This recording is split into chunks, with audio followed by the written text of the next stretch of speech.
The story begins with three childhood friends, Abby, Lou, and Sarah, who reunite for a camping trip after several years apart. The three were once very close, but over time, things changed. Abby and Lou, in particular, became distant from each other after an incident during their college years. Abby's boyfriend had cheated on her with none other than Lou, her best friend. Despite Lou's many apologies over the years, Abby could never bring herself to forgive her. Now, several years later, Sarah has devised a plan to bring Abby and Lou back together. She secretly invites both of them, without telling either, for a camping trip. She tells them that they are going to spend time together, just like they used to when they were younger. The place they're heading to is Black Rock Island, a secluded spot they had visited many times in their childhood. It's a place filled with old memories, and Sarah hopes that it will help heal the rift between Abby and Lou. As soon as Abby and Lou see each other, the tension is palpable. They haven't spoken in years, and neither seems eager to reconnect. Their feelings for one another are still strained, and the trip feels more like an obligation than a joyous reunion. However, Sarah, who hopes to revive their old friendship, gently urges them to try to make amends. Things take an unexpected turn when Sarah, out of the blue, reveals that she has cancer and doesn't have long to live. This news hits both Abby and Lou hard. Sarah tells them that all she wants is for the three of them to spend time together, just like the old days, before it's too late. Abby and Lou, still reluctant but moved by Sarah's words, agree to go along with the trip. However, just as they start to head out, Sarah reveals that her cancer story was a lie. She admits that she made it up to get them to come together. She wanted the two of them to reconnect, to put aside their past grievances, and to spend one last trip together as friends. Although Abby and Lou are upset with Sarah's deception, they finally decide to go on the trip, knowing that it's a chance to possibly heal some old wounds. They set off in a boat to the island, each of them reflecting on their past and wondering if this trip might help them rebuild their shattered friendship. The island isn't far, and it holds a lot of sentimental value for the three of them. As they arrive and step onto the familiar shores of Black Rock, Lou checks her phone, but there is no signal. Abby, still in a bad mood, quietly expresses her discontent with the situation. She hasn't quite let go of her resentment toward Lou, and the trip doesn't feel as pleasant as Sarah had hoped. Sarah, eager to lighten the mood, announces that she has a surprise for Abby and Lou. She asks them to close their eyes and then hands them each a map along with a compass. These maps were drawn by Sarah when they were kids. The three friends had hidden a treasure box on the island back then, a time capsule they thought they'd return to one day. Abby, unimpressed, laughs at the map, calling it nothing more than childish drawings. But Lou, excited by the idea, wants to find the box too, so she convinces Abby to join them. As they walk further into the island, old memories surface, and an argument breaks out between Abby and Lou. The fight centers around Abby's ex-boyfriend who had cheated on her with Lou. Lou admits her mistake, apologizing repeatedly, but Abby's bitterness runs deep. Lou reminds her that the guy was a jerk, and it's for the best that she didn't end up with him. Abby, still upset, doesn't want to forgive so easily. Despite the tension, Sarah tries to calm them down. Eventually, Abby storms off in anger, and they realize that they aren't going to find the treasure that day. So, they set up camp on the beach, planning to spend the night there. Later, Sarah talks to Lou, urging her to apologize to Abby, as she doesn't want this trip to end badly. Lou, frustrated, agrees to try again.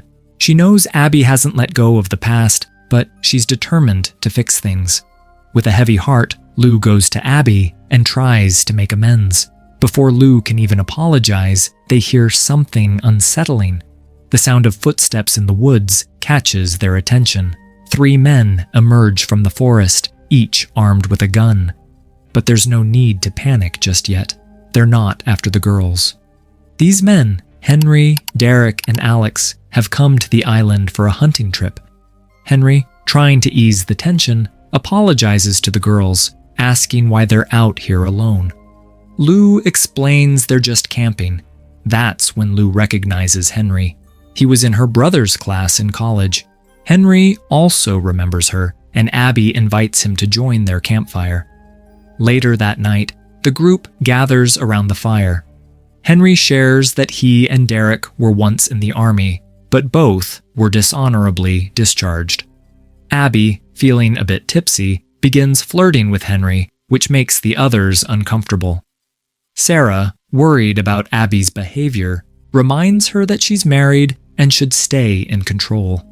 But Abby brushes it off, insisting she's doing nothing wrong. After a while, Abby sneaks off, pretending to go to the bathroom. In the woods, she calls Henry over, signaling him to join her.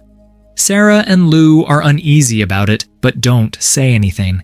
However, Abby soon realizes she's made a mistake, feeling trapped and uncomfortable. When Henry gets too aggressive, she hits him over the head with a rock in self-defense. The others rush to her, but by then, Henry is badly injured. He eventually dies from his injuries. Derek, enraged, pulls out a gun, and tensions escalate. Derek demands they kill the girls in revenge for Henry's death, and Alex tries to stop him, but Derek is consumed with rage. The girls try to escape, but Derek and Henry soon knock them out. The next morning, when the girls regain consciousness, they find themselves bound and helpless. Alex and Derek are arguing, with Derek insisting the girls must be killed. Alex protests, reminding him that they are just young women, daughters of someone. But Derek, blinded by his thirst for vengeance, doesn't care. Derek says, "They killed our friend. I won't let them leave alive." He then approaches Abby to kill her. At first, Sarah desperately tries to reason with him, insisting that it was just an accident and that he should turn them over to the police. There are laws for this. But Derek is out of control. If he were a normal person, he wouldn't have been kicked out of the army. Sarah's words have no effect on him. Abby then says, "How cowardly are you? You'll tie us up and kill us, and you call yourself a man." This pushes Derek further, and he tries to force Abby to fight him. Taking advantage of the moment, Abby blinds him with dirt in his eyes and runs toward the forest. The 3 of them are scared and separated. Derek and Alex chase after them, with Derek threatening, "You can't hide. I'll find you and kill you." Then, Abby remembers the map that Sarah had given her. Following it, she reaches a shelter that they might have built in their childhood. The map was spot on. Soon, Lou and Sarah arrive, and the 3 of them are happy to see each other alive. Abby, in tears, apologizes for ruining everything. A life was lost in all this. Lou and Sarah reassure Abby that it wasn't her fault. She did what she had to do to survive. But now, they all need to leave quickly because Derek won't let them go easily. The 3 of them are sitting, terrified. Then they hear something. Derek and Alex are close. Abby says, "We have to reach the boat somehow. That's the only way we can escape. But for that, they'll have to wait for nightfall. They plan to use the darkness to sneak away. But this isn't a great plan, because Derek and Alex know they'll try to leave by boat and will definitely guard it. When night falls, the 3 of them reach the shore. But they find that their boat is much farther out in the water. Sarah says, "We can't go for the boat. The water is too cold. We'll die from hypothermia." Abby insists, "There's no other choice. You're a great swimmer. You can get the boat." Sarah argues, "You won't survive long in that cold water. If we're going, we need to go together." The 3 of them struggle to reach the water, and then, as feared, Alex and Derek spot them. Sarah becomes terrified and insists they shouldn't go into the water. She screams for them to turn back, but Abby and Lou tell her to stay quiet and keep moving forward. Suddenly, as Sarah tries to head back, a bullet hits her in the head, killing her instantly. Lou and Abby are in shock. Before they can process what happened, they hear more gunshots aimed at them. Desperate to survive, they jump into the freezing water.